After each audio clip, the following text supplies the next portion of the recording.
Hello everyone, I welcome you all on this learning platform of teaching goals. उम्मीद है कि आप सभी लोग अच्छे होंगे। आज की इस वीडियो में मैं आपके साथ शेयर करने वाली हूं कि मैंने अपना एचटेट पीजीटी फिजिक्स को कैसे क्लियर किया था।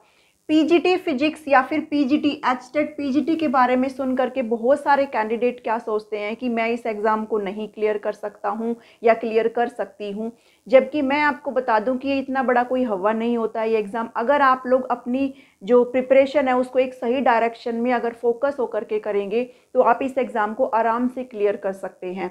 ठीक है, चाहे वो पीआरटी हो, चाहे वो टीजीटी हो, चाहे वो पीजीटी हो। भी मान लो आप मदर भी हैं तो भी आपको ये क्लियर करने में थोड़ी सी परेशानी हो सकती है, बट बिलीव मी, मैं मैरिड भी थी और मेरा एक बच्चा भी था जब मैं इस एग्ज़ाम को क्लियर कर रही थी। इस एग्ज़ाम के लिए मैं पढ़ रही थी, तो अगर मैं कर सकती हूँ तो इस एग्ज़ाम को कोई भी क्लियर कर सकता है। तो अगर आप अपने दिमाग में, अगर अपने माइंड में ये करके बैठे हुए हैं, स्पेशली मैं गर्ल्स को बोलना चाहती हूँ जो लोग शादी हो चुकी है जिनकी, या फिर जिनके बच्चे हैं जो ये सोचते हैं कि मैं क्लियर नहीं कर सकती हूँ, तो आप इस एग्ज़ाम को बिल्कुल क्लियर कर सकती हैं। बस आप अपने माइंड में ये क्लियर कर लो कि हाँ, अपने आप में फोकस हो जाओ कि हाँ, मैं इस एग्ज़ाम को क्लियर कर सकती हूँ। ठीक है, तो आज के इस वीडियो में यही बात करेंगे कि हम इसको कैसे अपने पहले अटेम्प्ट में इस एग्ज़ाम को क्लियर कर सकते हैं।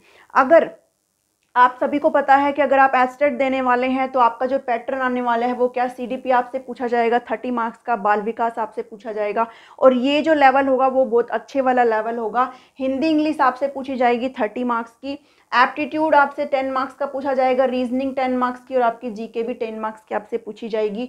तो ये वाला जो सेक्शन है ये आपका कितने नंबर का हो जाता है, 90 नंबर का हो जाता है, जो आपका जनरल सेक्शन है।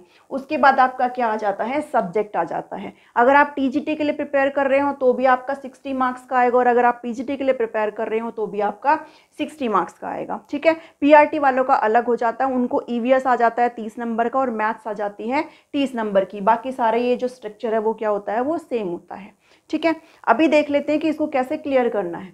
देखो, मैंने कुछ पॉइंट्स लिखे हैं यहाँ पे जिनको मैंने फॉलो किया था। ठीक है, तो फर्स्ट जो पॉइंट था, डेवलप कॉन्फिडेंस।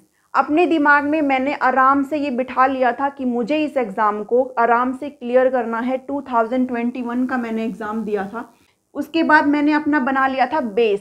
मैंने सीटेट को भी दिया हुआ था, उससे पहले मैं सीटेट क्वालिफाई हूँ बोथ लेवल, रीट भी मैं बोथ लेवल क्वालिफाई हूँ। वो जो सितंबर में हुआ था लास्ट टाइम 2021 में, वो भी मैंने दिया था। तो सीटेट से इतना बड़ा फ़र्क नहीं पड़ता है एचटेट पे। सीटेट तो बहुत चीप लेवल होता है, बल्कि जो एचटेट होता है वो बहुत हाई लेवल होता है।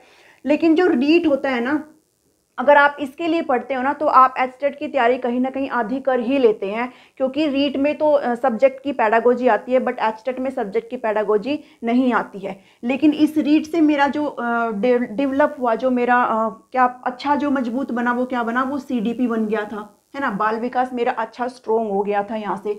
साथ ही साथ जो हिंदी थी और इंग्लिश थी प्लस मैथ्स था, ये जो चारों चीज़ थी मेरी अच्छी खासी यहाँ से क्या हो चुकी थी, मजबूत हो चुकी थी, स्ट्रोंग हो चुकी थी। ठीक है, तो रीट से मेरा क्या बना था, बेस बना था।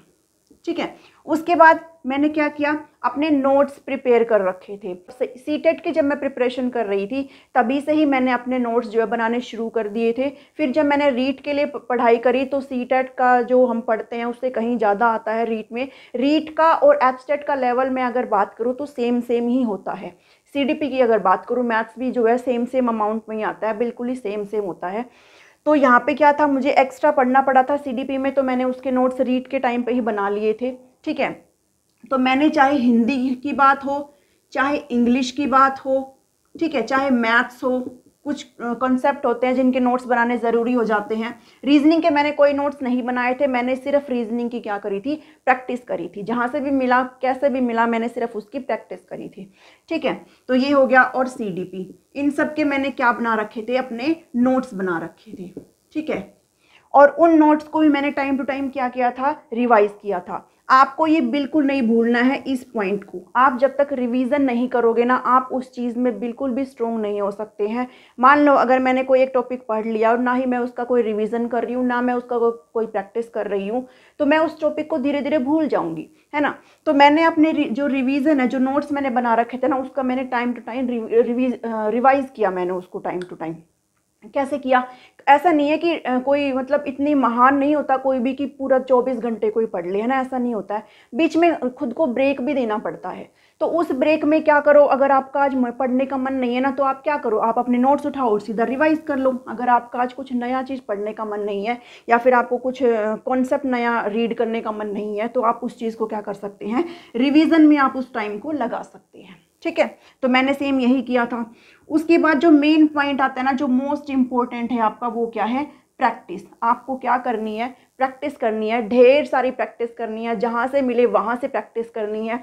यूट्यूब को खोलेंगे तो इतनी सारी आपको जो क्वेश्चंस है वो मिल जाएंगे, चाहे वो सीडीपी हो, चाहे वो इंग्लिश हो, चाहे वो हिंदी हो, मैथ्स हो, रीजनिंग हो, इवन आपका सब्जेक्ट तक आपको मिल जाएगा। बस आप ढूंढो एक बार, है ना। तो आपको क्या करना है, अपनी बहुत सारी प्रैक्टिस करनी है, क्योंकि बिना प्रैक्टिस के आप एचटेट में पार नहीं पा सकते हैं। ठीक है, तो मैंने यही किया, प्रैक्टिस किया मैंने बहुत सारा।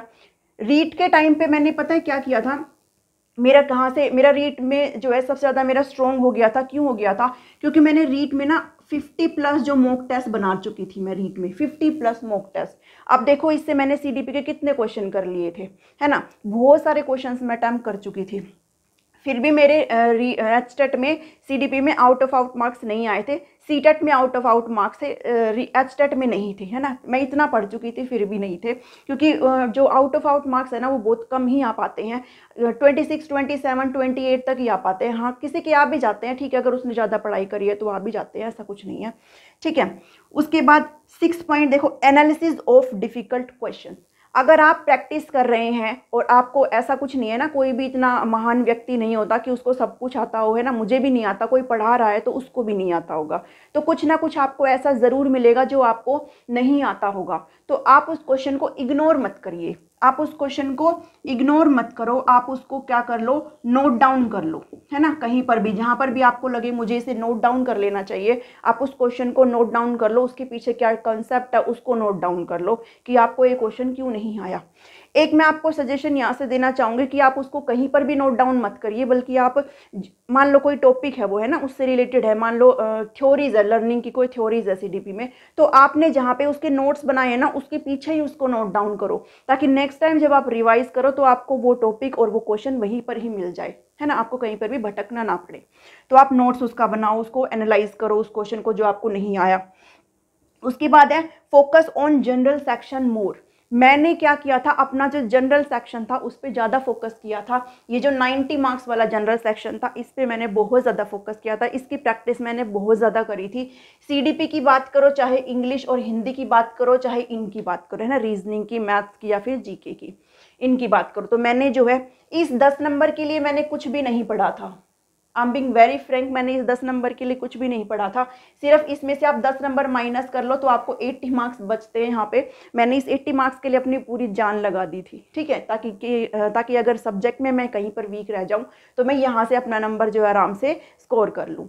लेकिन फिर भी अगर आप थोड़ा सा भी हरियाणा के जो इवेंट्स हैं, है ना, हरियाणा के जो इवेंट्स है, जो करंट अफेयर है, उससे अगर आप वाकिफ़ हैं, अगर आप उनको डेली पढ़ रहे हैं, तो आप इसमें आराम से 6 से 7 नंबर ले सकते हैं, है ना। बाकी अगर आप तुक्के भी मार सकते हैं अगर मारना चाहिए, बट वो किस्मत की बात होती है कि लगते हैं कि ये नहीं लगते हैं, ठीक है। तो यहाँ से मैंने पूरा अपने फोकस कर लिया था जनरल सेक्शन को, और जनरल सेक्शन को फोकस कर, देखो जनरल सेक्शन आपको कितने नंबर देता है, जनरल सेक्शन आपको 90 मार्क्स देता है। अगर आप अपना सब्जेक्ट ना भी पढ़ो ना और आप इस पे पूरी जान लगा दो तो भी आप आराम से, ये देखो 90 आउट ऑफ 90 तो नहीं आ सकते, ऑब्वियस सी बात है, आपको अपना सब्जेक्ट भी पढ़ना ही पड़ेगा।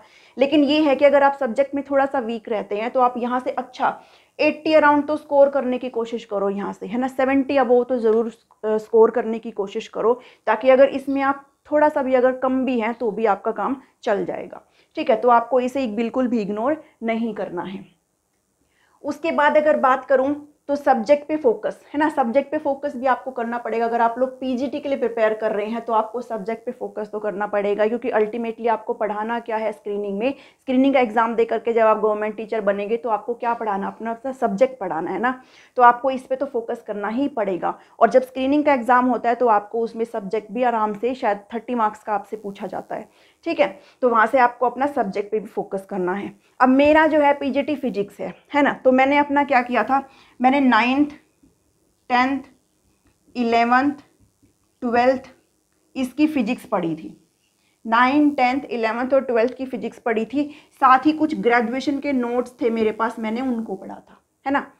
मतलब इसमें कुछ भी मैं इतना वो नहीं कर रही हूँ कि मैं इतना बड़ा चढ़ा के नहीं मैं बोलूँगी कि मैंने बहुत सारी चीज़ें पढ़ ली थी। नहीं, मैंने सिर्फ इतना ही पढ़ा था, बिल्कुल मैंने सिर्फ इतना ही पढ़ा था, ज़्यादा मैंने नहीं पढ़ा था। इसलिए मैंने क्या किया था, अपने जनरल सेक्शन को स्ट्रॉन्ग कर लिया था, क्योंकि मुझे लग रहा था कि यहाँ से जो है इतना मेरा जो है बात नहीं बन पाएगी। इसलिए मैंने क्या किया, अपने जनरल सेक्शन को स्ट्रॉन्ग किया और 9 to 12 तक की मैंने फिजिक्स को पढ़ लिया अच्छे से, और कुछ ग्रेजुएशन के टाइम पे मैंने जो पढ़ा था मैंने उनको पढ़ लिया, तो मेरा काम आराम से जो है इसमें चल गया था। ठीक है, सब्जेक्ट पे मैंने ऐसे किया। उसके बाद है टाइम वेस्ट। टाइम आपको बिल्कुल भी वेस्ट नहीं करना है। टाइम वेस्ट का मतलब ये है कि जब कोई टॉपिक हम ढूंढते हैं, चलो मैं मान लो कि मुझे कुछ क्वेश्चन नहीं आया, मेरे को कोई टॉपिक नहीं आया, तो मैं क्या करती हूँ कि यूट्यूब खोल के मैं उस टॉपिक को सर्च करती हूँ। बट आजकल ना मतलब इतनी फ्रीक्वेंट वीडियोस आने लगी ना, तो आप खो जाते हो उनमें, है ना, कि सर्च करते आप ये भूल जाते हो कि मुझे क्या सर्च करना था। वो शॉर्ट्स खुल के आ जाती है, वो रील्स खुल जाती है, उनमें आप इतना डूब जाते हो कि आपको पता ही नहीं चल पाता कि मुझे करना क्या था। ऐसा मेरे साथ भी होता है, अभी भी होता है मेरे साथ। मैं 5-10 मिनट उसको देखती रहूँगी रील्स को, उसके बाद मुझे एकदम से याद आता है कि मुझे तो कुछ और करना था और मैं कुछ और करने लग गई हूँ, है ना। तो ऐसा सबके साथ होता है। तो हमें अपना टाइम जो है बिल्कुल भी वेस्ट नहीं करना है। हाँ ठीक है, आप हम पूरे 24 घंटे नहीं पढ़ सकते हैं, तो आप जो है अपना जो एंटरटेनमेंट है वो कैसे भी कर सकते हैं। मेरी जो बेटी थी वो छोटी थी, तो मैं उसके साथ थोड़ा खेल लेती थी, तो मैं अपना एंटरटेनमेंट ऐसे करती थी, लेकिन मैं अपनी पढ़ाई भी कंटिन्यू करती थी। ठीक है, तो ये जो है सारी चीज़ें मैंने फॉलो करी थी अपने जो एचटेट को क्लियर करने के लिए। अब मैंने जो अपना एचटेट क्लियर किया था, तो मैंने आपको अपना ये जो है शेयर किया है अपनी जर्नी एचटेट की। आप लोग भी ऐसे आराम से इसको क्लियर कर सकते हो। बस आप अपने आप में क्या कर लो, अपने माइंड में एक कॉन्फिडेंस आप लोग क्रिएट कर लो कि हाँ मुझे ये करना है, और आज से और अभी से ही अपनी तैयारी को क्या कर दे, शुरू कर दे। क्योंकि अभी जो है अराउंड शायद 1.5 से 2 महीने हैं, 2 महीने तो नहीं है, थोड़ा कम ही है। तो उसमें क्या है, आप आराम से कर सकते हैं क्लियर। बिलीव मी, आप आराम से कर सकते हैं इसको क्लियर, अगर आप एक फ्रेश कैंडिडेट हैं तो भी। बट आपको बस मेहनत जो है वो ज़्यादा करनी पड़ेगी, है ना। ये नहीं है कि आप 1-2 घंटे पढ़ रहे, तो 1-2 घंटे से काम नहीं चलेगा। आप अपना टाइम डिसाइड कर लो, भाई मुझे इस टाइम में ये सब्जेक्ट पढ़ना है, इस टाइम में ये सब्जेक्ट पढ़ना है। सीडीपी को, और मैं कहूँगी आपसे कि आप जनरल सेक्शन को बिल्कुल भी इग्नोर मत करना। ठीक है, तो आज मैंने आपके साथ अपनी जो जर्नी है उसको शेयर किया है। आज के इस वीडियो में इतना ही है। नेक्स्ट टाइम मैं आपको कुछ स्ट्रेटजीज़ को ज़रूर डिस्कस करूँगी कि आप एचटेट के लिए क्या क्या जो स्ट्रेटजी है वो बना सकते हैं और इसको कैसे क्लियर कर सकते हैं। अभी इतना ही है। Thank you, thanks for watching me.